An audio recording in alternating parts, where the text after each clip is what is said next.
भी अहम आविष्कार हुए हैं वो अचानक से नहीं हुए। उनके आविष्कार में समय और मेहनत लगी है। और किसी चीज के आविष्कार में तो सदियों का समय भी लगा था।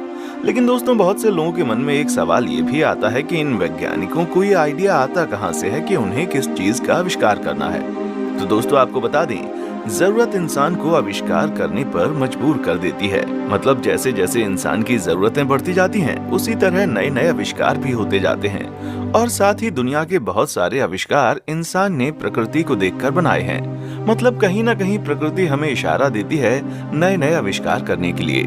इसी तरह इंसान ने जब देखा कि परिंदे और बहुत सारे कीड़े हवा में उड़ रहे हैं, तो इंसानों के मन में पहली बार हवा में उड़ने का ख्याल आया था।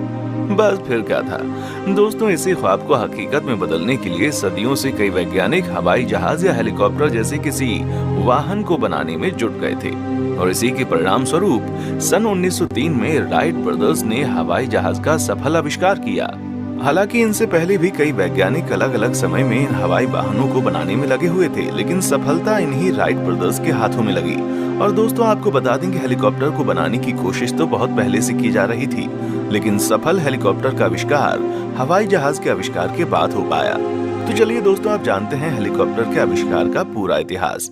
कई वैज्ञानिकों और इतिहासकारों के मुताबिक सबसे पहले हेलीकॉप्टर के बनने की रूपरेखा एक तरह से 400 बीसी से ली जाती है। इस जमाने में बच्चे बम्बू से बने उड़ने वाले खिलौनों से खेला करते थे। इन खिलौनों में एक लकड़ी और ऊपर की तरफ पंखा होता था। जब इसको हाथों से जोर से घुमाया जाता तो ये सीधा उड़ जाता। बच्चे आज इसे फिरंगी के नाम से जानते हैं। फिर तकरीबन 14वीं सदी में महान चित्रकार और वैज्ञानिक लियोनार्डो दा विंची ने सबसे पहले हेलीकॉप्टर जैसे वाहन की कल्पना की थी। उन्होंने आकाश में उड़ते पक्षियों को देखकर हवा में उड़ने का ख्वाब देखा था। फिर उन्होंने अपनी रिसर्च के आधार पर एक चित्र भी बनाया था, जो कि एक ऑर्निथोप्टर फ्लाइंग मशीन का था, जो कि एक काल्पनिक मशीन थी, जिसके बारे में कुछ विशेषज्ञों का कहना है कि आधुनिक हेलीकॉप्टर भी इसी से प्रेरित है।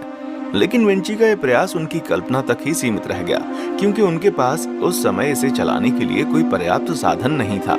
फिर तकरीबन सन 1784 में लुनॉय और वीएन वेन नाम के फ्रांसीसी आविष्कारकों ने फ्रांसीसी अकादमी के लिए एक खिलौना का प्रदर्शन किया, जिसमें एक रोटरी विंग था जो कि उड़ सकता था। इस खिलौने ने हेलीकॉप्टर की उड़ान के सिद्धांत को दुनिया के सामने साबित कर दिया। आपको बता दें, उस जमाने में हेलीकॉप्टर को उड़ाने के लिए बस एक स्टीम इंजन ही हुआ करता था, जो कि मानव सहित हेलीकॉप्टर के वजन को उठा पाने में सक्षम नहीं था।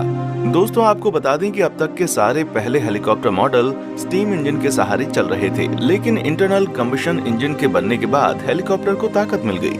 इसलिए अब कई लोग हेलीकॉप्टर के आविष्कार में जुट गए थे।